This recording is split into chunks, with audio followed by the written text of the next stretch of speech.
I didn't have my dad. My dad was not in my life since I was young, so my uncle filled that hole in my heart. He became that father figure for me.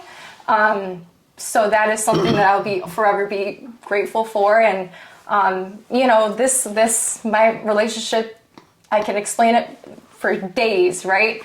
But it all rooted down in love. He taught me love.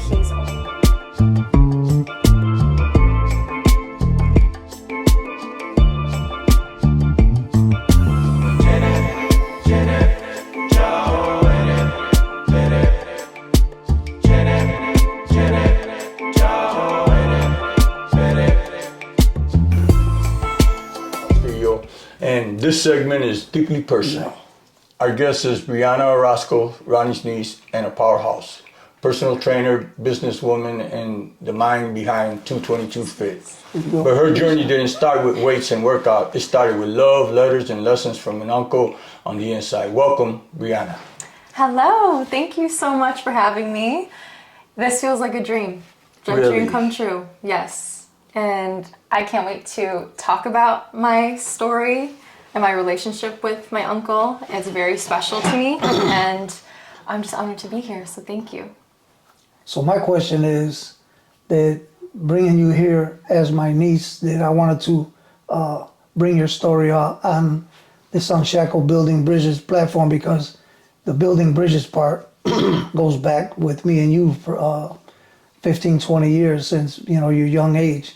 And we started our relationship of trying to share books, trying to get you to read books. And as we stand now, you developed into professional, graduating college and all that. So I would like you to kind of in a short time to tell your story. But how did you and I start the beginning, and what procedures did we use? What literatures did we use that took you to where you are now, that just now it branched off as a tree into many, many branches?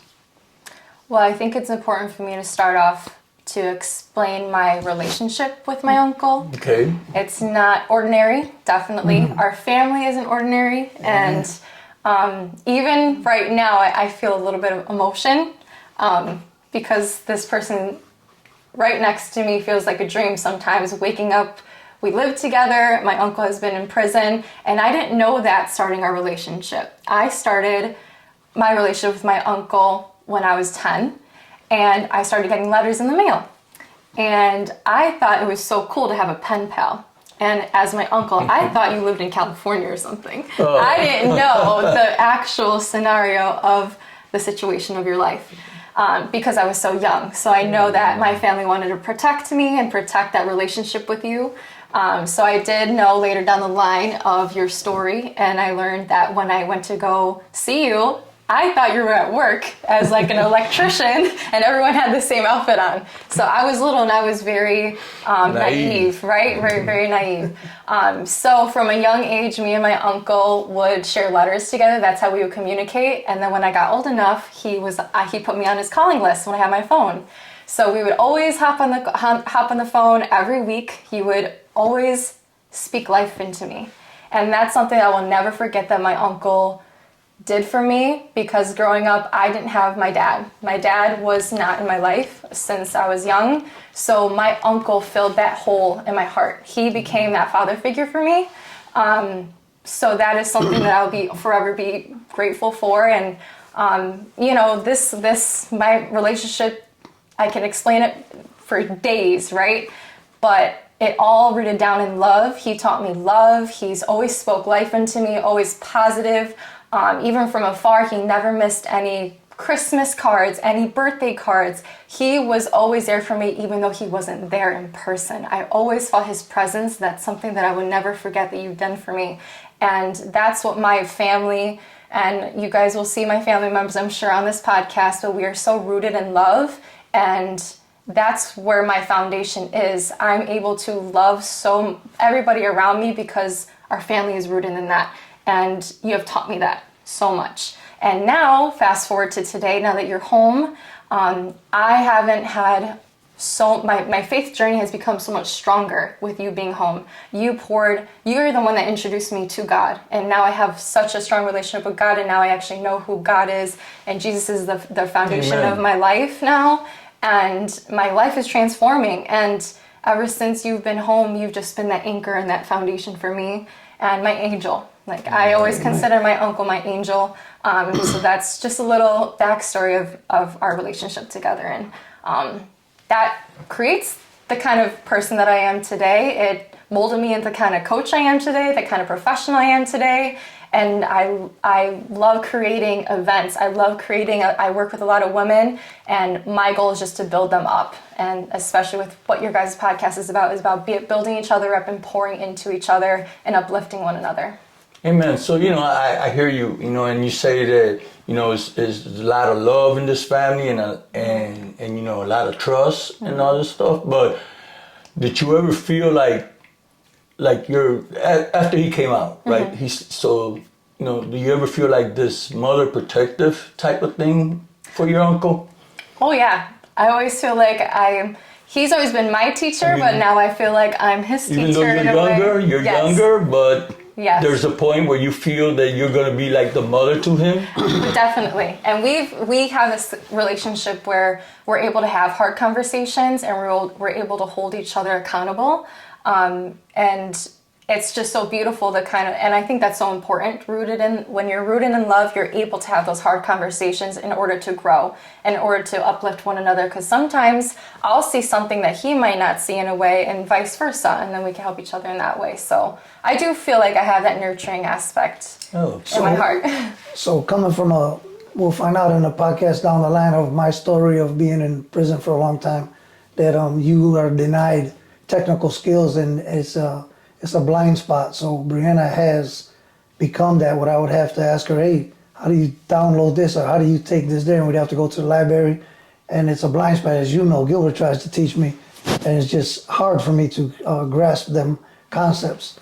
So I would teach her as far as biblical stuff, and watch her as she became a shepherd. Now that she has a lot of girls, as she said, an exercise trainer. So now she crossed over from doing the physical to the spiritual, and having meetings with the girls and mentoring these girls. So as she said, now it's all in teaching. It's a constant line. I was teaching her. Now I come home, there's so many things I don't know. Now I have to be quiet and be taught by them. So now you're the student. Now I'm the student in many ways, and it's a complete reversal. But it's an honor to do it, because as I watch her and other people that have went to their college and picked up their trades and became professionals, I haven't. So now I have to learn from them. How do you do that? I never done that. So now I'm more silent now, more listening now. Where before I still talk a lot, but not as much as I used to talk a lot. Yeah, I definitely see a lot of growth in you, and we're learning still. This is a journey, and this is a path, especially since we've been living together for almost 2 years now. Mm-hmm. Yeah, so we're all of us as a family at home, we're constantly learning how to talk to one another, and I think that's the important thing about having a very strong relationship, is how we can call each other out in a very respectful way, rooted in love. Yeah. That's nice. So let me ask you a question. I mean, for our listeners can understand in a way, like here comes your uncle home, and first few days, how strange is it? It's not strange. Well, it feels like a dream that he's sitting at the table, because we knew in our heart, and we knew God had a plan for him. But the fact that he was in person, in the flesh, sitting at our table, eating with us, that first day I can't even put into words how that felt. Because I've always dreamed of that. We've always, when he's where he was, we would always have conversations leaving Springfield, right? Of like, one day he's going to be at Christmas with us. And then that happened. And that was just so incredible. There's no words unless you actually have someone that's incarcerated to feel that missing piece, especially when you have such a strong relationship with that person. There's no other feeling when we hug each other after we leave Dixon, for example, and I know where he's going, I know I have freedom, and that missing gap just breaks your heart. So when he was home that day and you're like, this is finally over, the fight is finally over, and that feeling is just complete freedom, not just for the freedom that he felt, but also the freedom that we felt as a family. Right. So you were mentioning earlier that you thought that they were a bunch of mechanics or painters or whatever when you went to the prison for the first time. But when did you realize what's really going on? My mom told me when I think I was 12.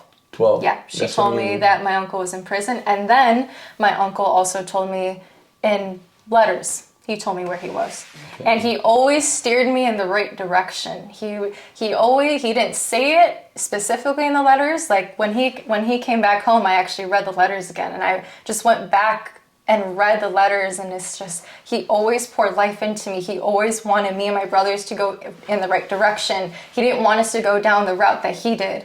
And he always sent me, I don't know how, but he sent me websites to look at, and he sent me, always wanted me in school, never to give up on my dreams. He just poured so much, and the fact that he did that for me when I didn't have that in my father was such an important piece in my life that I honestly didn't realize till now. When I'm healing, I'm going through my own faith journey and healing with Jesus at the root of my life, I don't realize some brokenness that I had. So I'm just so forever grateful for that. I was going to express in that when I first introduced biblical stuff to Briana, that I expressed to her about King Solomon, the Bible, that he wrote the book of Proverbs. So I wanted her to read it and engage with it. So he's acclaimed to be one of the wisest person to walk the planet. So for her to read that wisdom, to see that wisdom, so she latched onto it, and that was our first biblical training, not the Bible of theology itself, but the book of Proverbs. So she was a beginning entrepreneur of opening her business. And when I was where I was at, I thought it was one of them programs where you get on the bike and come on, hurry up, and one of them digital type programs. So the first day that I was released that night, we were at a Bible study prison ministry, and before the night was over, I was under certain orders. She said, you have to come see my place. You need to come see it. And I'm like, okay, let's go. And I went, and I was transfixed in a sense, amazed that it was not a bunch of bicycles that you ride. It was actual free weights, actual a designer place that you would find in Hollywood. So I was like, wow, it had everything in there, and she did a great job. So from that standpoint on, as she started reading the Proverbs and all that, and she would say, hey, would you come and talk to the girls? We're going to pray tonight. We prayed before this, and I started seeing her incorporate more of her biblical studies into her work. So that's where our relationship is at now. So every time she comes out with a product, I'm enthused about, hey, well, I got friends, we're gonna pitch in and get stuff from that to help you out. So I had started a concept called Hub, Help Us Build. So I will still have that in my mind, and that's what this is, building bridges. Well, the Hub was Help Us Build. So whatever she needed, whether it's helping her fix her equipment for her gym or get her different components to make her program happen and be successful, then I'm frontline and center. I have maintenance skills, so what do you need, Briana? I'm there. I'm on the spot. So. Wow. To piggyback off of what Ronnie just said, a little bit about me. I have my business. I'm a personal trainer. I've been a trainer for 8 years now, and every moment, yes, 222 fit. Every moment every job that I've had, every person I get to work with has truly molded me into the coach and professional that I am today. But going back to the relations that I have with my uncle, that now he's teaching me in person and discipling me in such a different way, I feel that it is a full circle moment, that now I'm walking in my purpose a little bit more deeply. I am pouring into every person that I get to work with, and whether it's a group class, whether it's one-on-one personal training, I look at every individual as someone that isn't just a person that comes in and out. I ask God and every morning, how can I pour back into this person? God, use me in a way that I can help someone move forward in their life. How can I help someone, fill that hole or fill that purpose, help them find their purpose? That's what I'm here to do. And I am just so blessed to be in the position that I am in, because I know a lot of people don't love what they do every day. And I get to talk to people, be very vulnerable. I have all different kinds of walks of life walking that I get to work with. And I feel like God has placed me in the right position to mentor them and to speak not just physical strength, but also spiritual strength, and mindfulness is everything. So I see that with you started at 222 Fit Yes. program, health program, right? And I see that you also mentoring people with the program, not just physically, but also spiritually, combining those two together. What made you start that program, or what idea came into your head to start the program to begin with, and what motivated you to combine the spiritual aspect of it into the program? I met a lot of girls through church, and that fellowship changed my whole life. Like, not just my uncle was definitely a turning point in my life for bringing God into my heart, but also having fellowship within a bigger community.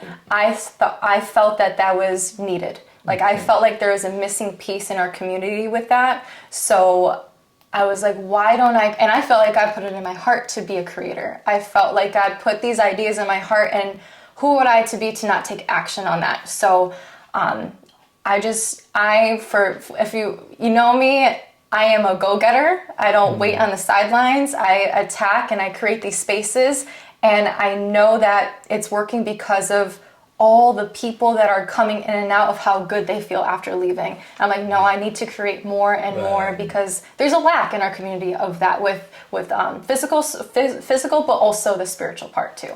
Oh, so yeah. Ronnie, so let me ask you then, so, like me from experience, right? When you come out, we think that we're going to find something, but things ain't usually what they are. But, I don't want to take the story away from Briana, because this is about her, but how did you find her? Was she everything you expected to be, or was she more than what you expected to be? Good question. It's a good question. Good answer is that she was more than that. She's my bloodline, so my interest became all the time my bloodline, helping my family and be protective over my family. So from her being a young woman and going into things that happen in society, so I would coach her in that way, because if you go to Proverbs 31, it has a big impact about women and the respect they need to have. So I wanted to bring that to her plate, so that she expected more out of her relationship with somebody else, and how serious it was, because our family has a history of broken homes, brokenness. So we need to start mending that and healing the family members, and to love through them pains. And that's what this program is for, to help people do that. We've done it so many times. So she became a professional in it. And when I watched her and found out that she started coaching other women, it was intriguing to me that she stepped out there that way. And from being shy at first, from even learning it, and I'll read it later, but she started doing it. And then she asked me one day, Uncle Ronnie, she said, a bunch of my girls want to know if you'll come in and minister to them after we do our workout session. So now I find myself in a group of 25, 30 young women that are her friends, and that she's their coach and their spiritual coach. So it gave me a chance to now talk to the group about how important they are as women, and how important that some of them are single mothers or whatever. So it just was our counseling is through her and through me, the importance of life. I've lost many years from a lot of mistakes. So of course I have a umbrella of love, like she spoke about, in my family, to protect them, that to go this way, to watch out for those symptoms that we fell to before. And she's locked in. So she's locked in tight. She knows what she wants. She's a brand builder. Her brand is already existing for a long time. She has a great body of people. And for these people to start asking her, would you minister to me? that's a church in itself. So she is a walking church. And for me to say, well, how do I look at her as far as a number? I don't look at her as a number, but she's on top of the hill. You know, she's maintaining it. We're balanced. And when I come in and add her something, she's in her computer doing her work of who has to do what and putting the credentials together to get all these women, to keep them intact, inching them down the line like a football field, another yard, get another yard. And to watch her, that's just a blessing for me to see. And then I have to be on the sidelines, wait, so that I can get my teaching when she's not, because I have to let her do. So then I got, hey, can I get a piece of that? Yep. Can I get some of that? Can I get some of that teaching? And that's the way it goes. You gotta I'll leave room for people to be people and people to grow. And then watching her grow, we just spoke with Allie, another person earlier, and watching them grow, it's like, what they do in the golf field or somewhere else. Yes. And that's where we're at. Amen. Thank you. So, social media can be nosy, right? And a lot of people build platforms and stuff and feel real rooted in them. But what's your message to the young women out there that are really deep rooted into the social media stuff? It could be very saturated. It could be chaotic. It's a beautiful mess, I would say social media is. But if anything that I can tell someone is to just be yourself. Just be authentically yourself no matter what you do. Especially if, hey, maybe you're not at a job that you like right now. Just stay focused and stay present in the moment and just always show up as yourself and try not to be like, don't compare yourself. That's the biggest thing, because comparison is a thief of joy, and I've done that before. And that took away from me being present in the moment and finding gratitude in where I am today. So I think that's very important when it comes to social media and us comparing ourselves to others. Because yes, I've been in this business for 3 years, but what if someone else is just starting out and then they see me, but they don't understand it took me actually 8 years to get here, not just 1 or 2 years. So they don't know that background. So that's something that I would like to tell someone younger than me or trying to go out there to chase their dreams, is to stay rooted in yourself, know yourself so well that if you are thrown off the course, get back on, and just be authentically you. Amen. Yes. So, Briana, your story reminds us that healing isn't always loud. Sometimes it is the quiet choices, the discipline, the mindset, and the faith. Thank you for showing up today. Thank you, Ronnie. You're still going to be here all the time because you're my co-host anyways, but thank you anyways. God bless you guys. Yes, sir. Thank you very Thank much. you so much. All right. Peace.